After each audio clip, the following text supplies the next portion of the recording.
स्वागत है।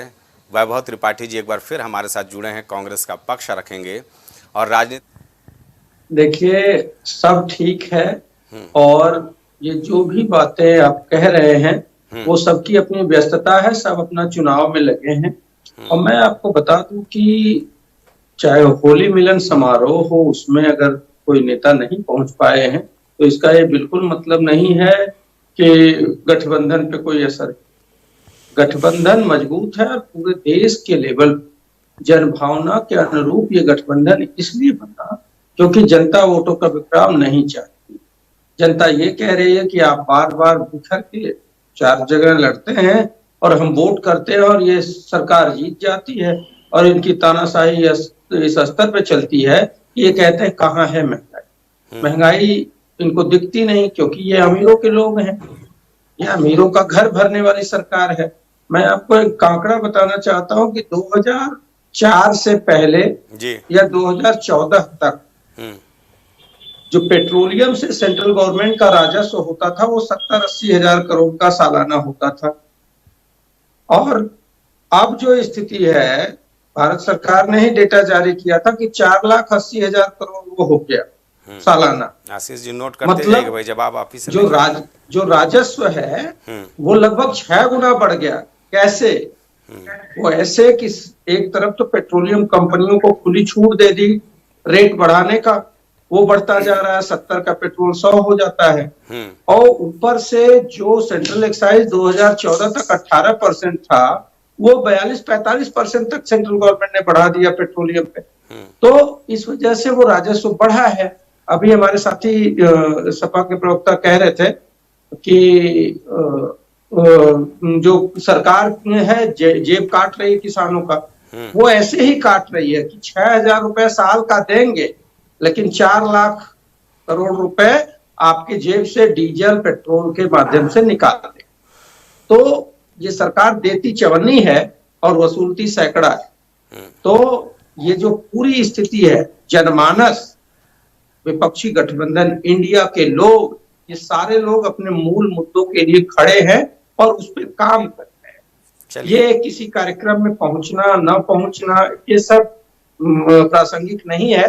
प्रासंगिक ये है कि दलों का गठबंधन हुआ है और जनभावनाओं के अनुरूप गठबंधन हुआ है, क्योंकि वोटों का विक्राम नहीं होना है। और सवाल सिर्फ इसलिए उठता है, मैं इसको पूरा कर रहा था, थोड़ा सा पूरा कर लिया। बोले। देखिए, ऐसा है, सवाल उठाना आपका दायित्व है, आप उठाइए, स्वागत करते हैं, लेकिन जवाब हम जो दे रहे हैं उसको भी आप समझिए। मामला ये नहीं है कि किसी कार्यक्रम में कोई नेता नहीं पहुंचे इस वजह से आप सीधे सीधे पूरे जो नैरेटिव को बदल दें। नैरेटिव बदला नहीं है, जनता का नैरेटिव है सरकार बदलने। जनता में युवा, किसान, मजदूर, महिला, सारे लोग ये कह रहे हैं कि सरकार बदलनी है और इस सरकार बदलने की जो जिद ठानी है जनता ने, उसको देख के प्रधानमंत्री बौखला गए। प्रधानमंत्री जी का भाव भंगिमा जब आप मेरठ की रैली से दिखेंगे, कितनी बेशर्मी से वो कहते हैं भ्रष्टाचारियों को बचा रहे हैं। भ्रष्टाचारियों को कौन बचा रहा है? भ्रष्टाचारियों को नरेंद्र मोदी जी बता रहे हैं अडानी की जांच नहीं होगी, राफेल की जांच नहीं होगी, नरेंद्र सिंह तोमर के बेटे की जांच नहीं होगी। तो ये सारा जो भ्रष्टाचारियों को बचाने का एजेंडा जो है वो मोदी जी चला रहे हैं। भ्रष्टाचार की जांच होने ही नहीं दे रहे हैं और उनको डर इस बात का है कि सरकार प्रत्यक्ष दिख रही है कि बदलने वाली है, इनकी हार होने वाली है। और सरकार बदलने के बाद राहुल गांधी ने कहा कि हर मामले की जांच हम कराएंगे, तो उस जांच में सीधे सीधे प्रधानमंत्री फंसेंगे। इस वजह से उनके अंदर बौखला है। ठीक है। देखिए भाई, शायद आंकड़े तो उठाते हैं लेकिन गुना के हिसाब से नहीं होता है आंकड़े भाई साहब। ऐसा है कि जब 35 रुपए का आप पेट्रोल की बात करते हैं, आप बताइए कि 2002 में 4% सेंट्रल एक्साइज बढ़ाई थी वाजपेयी जी ने, एक 54 बढ़ाई क्या 10 सालों में मनमोहन सिंह जी ने? बिल्कुल नहीं, आप गलत बयानी कर रहे हैं। जब 70 रुपए, जिस दिन मोदी जी, उस टाइम ये था कि स्टेट वाइज पेट्रोलियम का दाम अलग अलग होता था, अब उसको बदल दिया मोदी जी।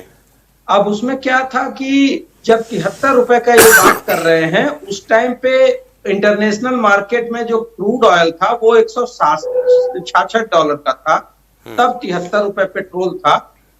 और जब मोदी जी शपथ ग्रहण कर रहे थे उस दिन $122 कच्चा तेल था और बनारस में पेट्रोल था $69.77। आज क्रूड ऑयल $70 $65 है और बहुत समय से है, लगभग आधे पे, और पेट्रोल 100 रुपए है। ये आपके सरकार ने जो टैक्स बढ़ाया है सेंट्रल एक्साइज, उसकी वजह से ये महंगा हुआ है। इसको महंगाई के उस नजरिए से मत देखिए। और महंगाई अब बता देते हैं आपको, जो खाद 350 रुपए की डीएपी 50 किलो की मिलती थी, अब वो 1500 रुपए की मिलती है। इन भाई को ये नहीं दिखता है। आप बता दीजिए 2004 में क्या रेट थी और 2014 तक हमने क्या किया था। तो झूठ बोलते हैं आप। अभी बात करते हैं भ्रष्टाचार की बड़ी लंबी चौड़ी। अडानी फूफा के ऊपर आरोप लगा, जांच नहीं हो रही, ये भ्रष्टाचार की बात करेंगे। नरेंद्र सिंह तोमर जो कृषि मंत्री थे, जिनके कंधे पे, पीछे से कोई बोल रहा है क्या?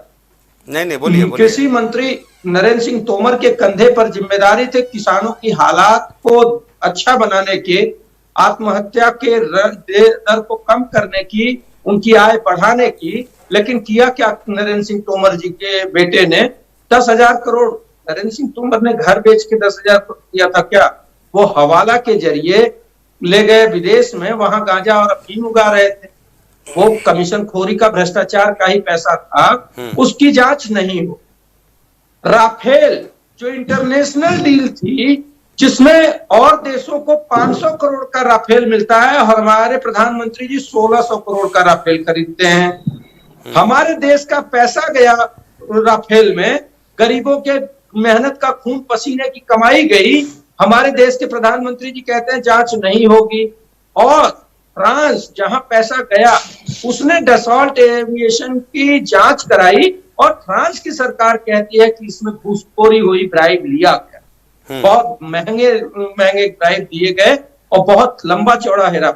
उसकी जांच नहीं कराएंगे और ये भ्रष्टाचार पे लेक्चर देते हैं। सवाल बड़े हैं कि आप जनता के मुद्दों को भटकाने के लिए बेवजह की बातें कर रहे हैं।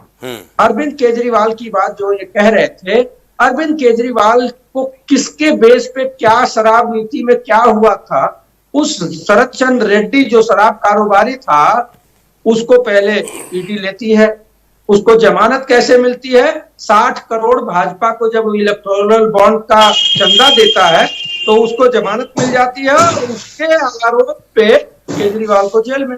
चार्जशीट आप डाल नहीं पा रहे हैं।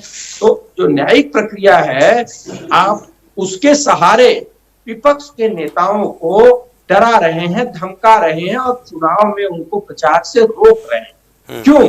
क्योंकि आपको पता है कि जनता जब एकजुट हो रही है, आपके पास मात्र 34-35% लोगों का समर्थन है, बाकी 65% लोग जो हैं वो बिखराव के कारण विपक्ष में है।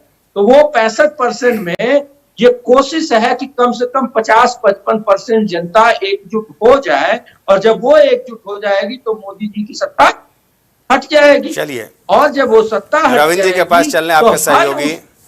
मैं कब मैं 7 मिनट आपने कहा जी, जल्दी क्योंकि तो थोड़ा समय। तो मैं क्या कह रहा हूं कि उनको डर सत्ता के जाने का तो है, लेकिन उससे ज्यादा डर सत्ता के जाने के बाद जांच का है। क्योंकि चाहे राफेल हो, चाहे अडानी को एयरपोर्ट देने का मामला हो, चाहे अडानी को लाभ पहुंचाने का मामला हो, ईडी सीबीआई के दुरुपयोग का मामला हो, हर मामले में इनके तथाकथित यशस्वी प्रधानमंत्री नरेंद्र मोदी का हाथ है।